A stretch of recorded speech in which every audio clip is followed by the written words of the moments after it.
Welcome to the next part. Now we are starting with the applications of the method of the dimensional analysis. So now we are discussing the first application of the dimensional analysis, that is checking the dimensional correctness of an equation. So in physics we deal for the different branches many different mathematical equations. Whether these equations are correct or not, we can verify it using the method of the dimensional analysis. This application in which we check whether the given equation is dimensionally correct or not, it is based upon an important principle which is known as the principle of homogeneity of dimensions. Homogeneity of dimension principle, it states that when we write down a given equation, then the dimensions of all the physical quantities on both sides of the equation for every single term, it must be the same.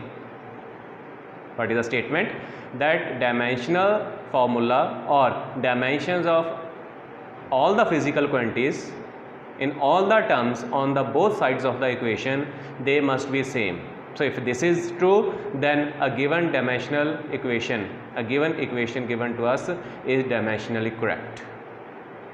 This application is based upon important property that only like quantities can be added or subtracted together. For example, force can be added into force only, or force can be subtracted from force only. We cannot add or subtract force into area or force from the velocity. So only like quantities can be added or subtracted. So this is what our principle of homogeneity of dimension is there. So how to use this principle of homogeneity of dimensions to check the dimensional correctness of relation, we try to understand with the help of a simple example. So the question given to us is find the dimensional correctness of the following equations. The first equation that is given to us, that is v equal to u plus at. We know that it is the velocity time equation of motion of the uniform motion, in which v is the initial velocity, v is the final velocity, u is the initial velocity, a is acceleration and t is the time. So how do we start with? First step in checking the dimensional correctness is that we write down the dimensional formula of each quantity at its respective place. So when we write down a given equation for checking its correctness, the first step involves that at place of every physical quantity we will write down its own dimensional formula. So v is final velocity, its dimensional formula is L1t minus 1. U is initial velocity, but it is still velocity, so its formula will be L1t minus 1. A is acceleration, its dimensional formula will be L1t minus 2, and for the time dimensional formula is t1. Second step, collect all the symbols for a given term in a single square bracket. So after substituting the dimensional formula of the different physical quantities in the given equation at their respective places, you may find some of the terms in which more than one square brackets are present. Concentrate on these terms in which more than one square brackets are present.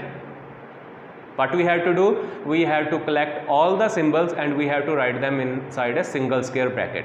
For example, on the left side of the equation there is only a single square bracket, so we will not interfere with it. First term on the right side, there is only a single term inside a single square bracket L1t minus 1, so we will not also interfere with it. But look at this second term. This second term involves the product of dimensional formula of acceleration with that of the time. So concentrate on terms these like which contains more than one square bracket. So what we had to do, we had to enclose all these symbols inside a single square bracket. So the first only term present on the right side will move as it is in the next step. The first term on the right side will also move as it is on the next step. So there is no change in these two, but here we will collect all the symbols. So you can see in the first term we have dimension of L1. There is no L present over here, that means dimension of L is 0. So here in the next step dimension of L will be 1 plus 0 equal to 1. Next, time.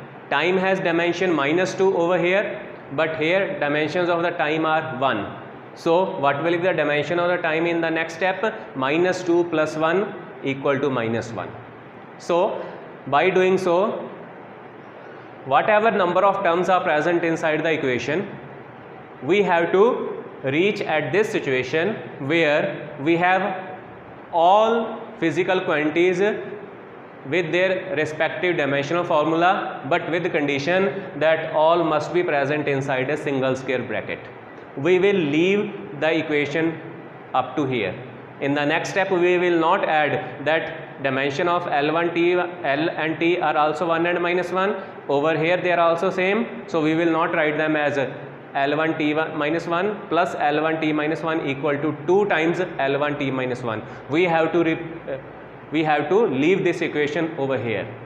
Now we will do the final step. Final step is comparing the dimensions of every physical quantity for every term on both sides of the equation. For every physical quantity and for all the terms, we have to compare their respective dimensions. For example, there is only one term on the left side and two terms on the right side. So if we first go for the length, the dimension of the length on the left side is 1.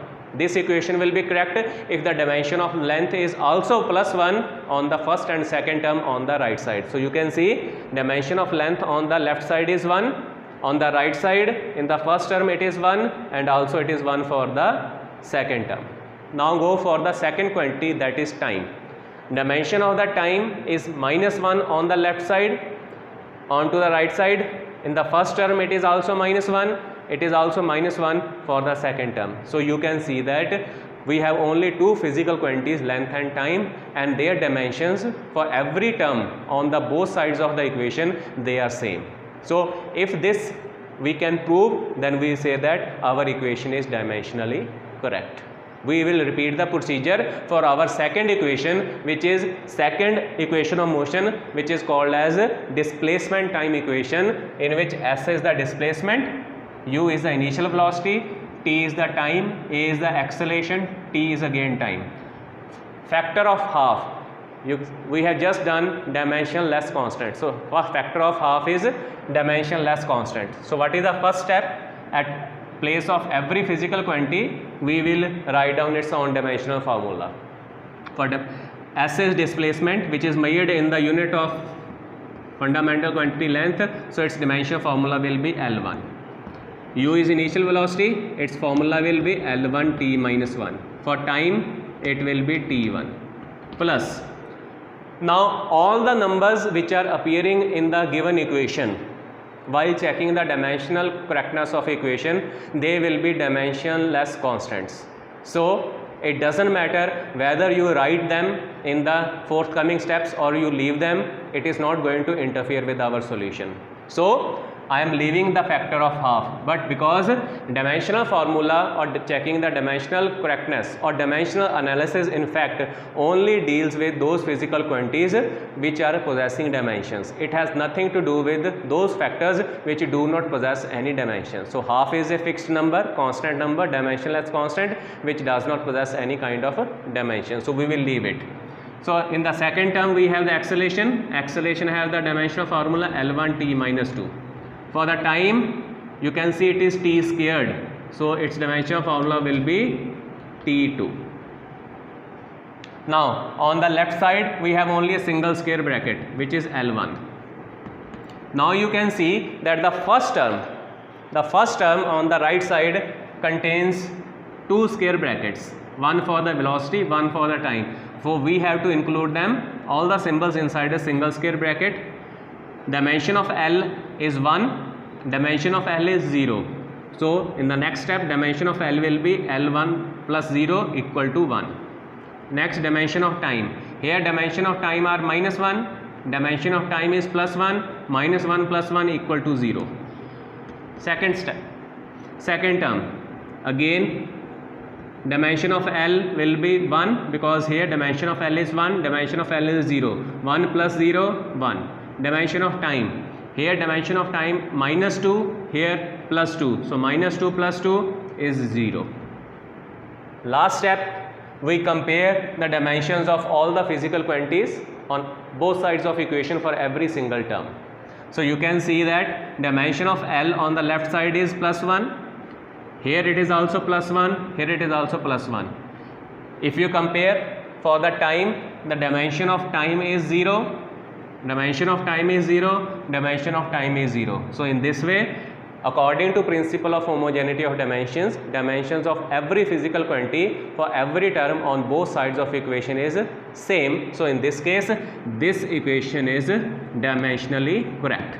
So in this way, for a given physical relation, with the help of method of dimensional analysis, we can check whether the given equation is correct or not. So there are some examples given in your book. Try to solve these kinds of questions to check and verify whether the equations given are correct or not. Thank you.